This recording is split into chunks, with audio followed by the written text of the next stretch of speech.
ತಂದೆಯಾಗಿ ತಾಯಿಯಾಗಿ ಮಮತೆಯಿಂದ ಬೆಳೆಸಿದೆ.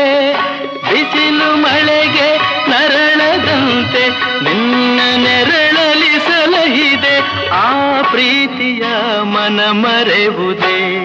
ನಿನ್ನ ಕಂಗಳ ಬಿಸಿಯ ಹನಿಗಳು 100 ಕಥೆಯ ಹೇಳಿದೆ. ನಿನ್ನ ಪ್ರೇಮದ ನುಡಿಯ ಕೇಳಿ 100 ನೆನಪು ಮೂಡಿವೆ.